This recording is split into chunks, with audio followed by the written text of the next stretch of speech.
Sometimes betrayal doesn't come from a lack of love.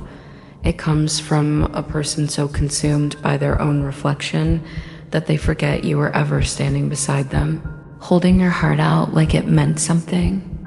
Welcome to Broken Truth, where love meets lies, and every story reveals the pain behind the smile. Narcissistic partners often betray not because they stop loving you, but because they never saw you as fully real to begin with. To a narcissist, love is not connection, it's validation. The moment you stop feeding their ego or start asking for emotional reciprocity, they feel threatened.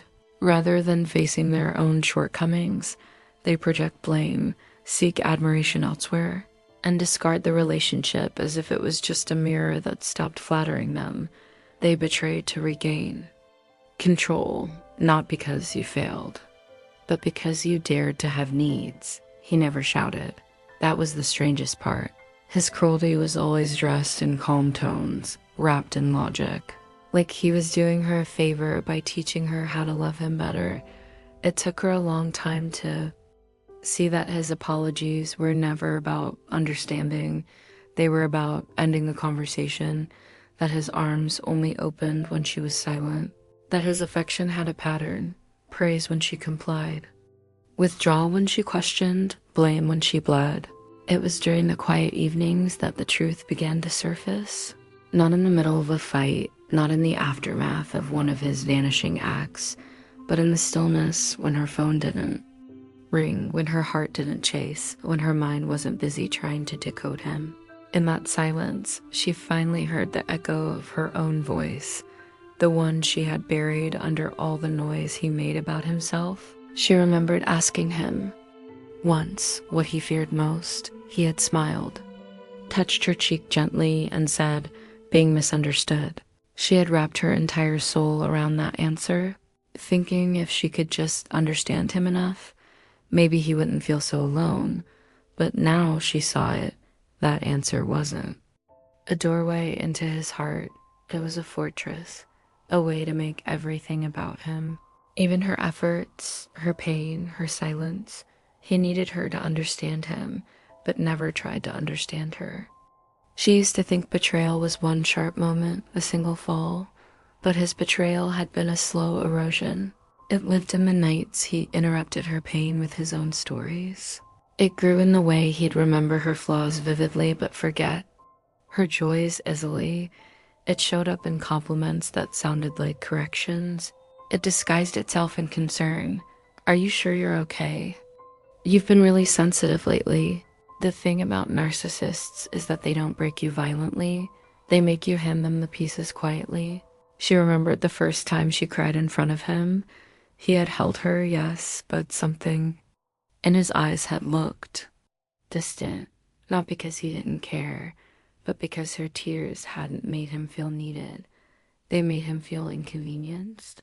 He asked if she was okay, then quickly added, "You know, this is hard for me too, right?" She had nodded. She always nodded. She remembered rehearsing how to ask for comfort without sounding needy, how to talk about her feelings without making it about her, how to phrase things so he wouldn't shut down. That was love, she thought, learning how to communicate. But now she saw that what she had learned wasn't communication, it was contortion. She bent herself into silence, into smiles, into survival. What shattered her wasn't that he left. It was realizing he never truly arrived. He had been there, yes, physically with texts and flowers and promises, but emotionally, he had always been somewhere else, looking into a mirror, checking his reflection in her eyes. The apologies now felt scripted in retrospect. I'm sorry you felt that way. I never meant to hurt you. You're overthinking. And the cruelest one, this is just how I am. She used to believe that, used to admire his unapologetic nature, mistaking it for confidence, but now she saw it for what it was, a shield, a way to avoid accountability, a refusal to grow. He didn't betray her in a moment of weakness. He betrayed her in every moment she wasn't allowed to be human. She used to think love was about staying, about being patient with someone's flaws. But what no one told her was that some people don't want to be loved. They want to be obeyed. She sat with that realization like one sits with grief, quietly, respectfully. There was no scream in her pain, just a soft ache like something precious had been stolen while she wasn't looking. Her self-worth, maybe her voice. It wasn't anger she felt, it was a deep, mournful understanding that she had loved a version of him that didn't exist, and he had loved a version of her that didn't resist. She could trace it back now. All the times he made her feel too much, all the times her joy was met with a dimming gaze, as if her light threatened his own, all the times he disappeared emotionally, only to return when she had calmed down, when her edges were back in place. He didn't love her, he loved her admiration, and when that admiration turned into expectation, he turned cold. He made her feel guilty for being tired, for being human, for needing. He spun it into weakness, into you're always upset about something, into I can't always be your therapist. But she hadn't asked for a therapist, she had asked for a partner, and now, sitting on the edge of the bed they once shared, she realized she had been alone for a very long time. Even in his arms, even in their laughter, she thought of all the times he said, I love you, and how those words often came right after she apologized for something that wasn't her fault. She thought of how often she made excuses for him to her friends. He's just been through a lot. He doesn't express emotions the same way. He's not perfect, but who is? And yet, when she had wounds, he acted like they were stains. Like her sadness was an inconvenience, not a signal. Now she wasn't bitter. Bitterness required energy she no longer had. She just felt tired of loving people who made her feel like too much and not enough at the same time. She looked around the room, the books, the photos. The softness she brought into that space, she realized she had loved deeply. Despite everything, and that meant something, he had betrayed her, yes. But he had not broken her capacity to love, only her ability to ignore herself, and that was something sacred. She didn't need revenge, didn't need a dramatic goodbye. She didn't even need him to understand what he had done. That was the old her, the one who begged to be seen. Now, all she needed was to stop explaining her pain to someone who never planned to hold it. She folded the memory of him into a quiet corner of her soul, not as something to revisit, but as something to learn from, a scar, not a wound. And for the first time in a long time, she didn't reach for her phone, didn't check if he had messaged, didn't wonder what he'd say if he saw her like this. She simply breathed, slowly, deeply, because the truth was, she had already lost him long ago. What she was grieving now wasn't the man. It was the mirror she thought was love. It didn't happen with a sunrise. There was no cinematic moment where she woke up suddenly healed, suddenly whole. The silence after him stayed for weeks, maybe longer. It wasn't loud or dramatic, just present, like a fog that clung to everything softly, but refused to leave at first. She mistook the quiet for emptiness. She thought something was missing because he wasn't there anymore. Not his words, not his presence, not his emotional gravity pulling her inward. But slowly, she realized what was missing wasn't him. It was the constant noise she had grown used to, the anxiety of walking on eggshells, the self-doubt that whispered through every choice, the ache of loving someone who only loved her reflection when it made him feel bigger. That noise had become her normal. Now that it was gone, peace felt foreign.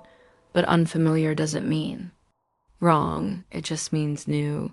Some mornings she still reached for her phone, a habit her fingers hadn't unlearned. But instead of checking for his name, she started checking in with herself. How are you feeling today? It felt strange at first. She wasn't used to asking herself that. She had spent so long tending to someone else's wounds. She had forgotten where hers even lived. The rawness stayed. It didn't sting like it used to, but it ached like a muscle stretching after years of not being used. She didn't try to rush it. She let herself be sad. Some days she missed the idea of him more than the reality. And some nights she had to remind herself that missing someone didn't mean you should go back, because she remembered now how much of herself she had dimmed to be loved by him. So she started small. She began eating meals at the times she preferred, not around his schedule. She played music he never liked. She wore the scent he once told her was too loud. She let herself take up space, even if it was just in her own room, and little by little, she began to unlearn the lie that being needed was the same as being loved. He had needed her to listen, to praise, to forgive, always. But when she needed something, even something small like emotional safety, she was made to feel like a burden. That wasn't love. That was dependency dressed up as connection. So now she chose differently. She didn't become fierce overnight. Her boundaries weren't sharp lines drawn with permanent ink. They were soft at first, sometimes unsure, sometimes shaky, but she practiced when a friend interrupted her. Mid-sentence, she gently said, "Let me finish." When someone asked more than she could give, she replied, "Not today, but I hope you understand." It was messy. Some nights she still cried, not because she wanted him back, but because healing hurts too. It requires you to face the parts of yourself you handed away. And taking them back isn't always graceful. It's tender, awkward, sometimes full of guilt. That she forgave herself over and over for staying too long, for ignoring the red flags, for believing that love had to be earned by disappearing. She wrote a letter to herself, the self who stayed. She didn't write with anger. She wrote with softness. You did your best. You loved honestly. That's not something to regret. That's something to honor.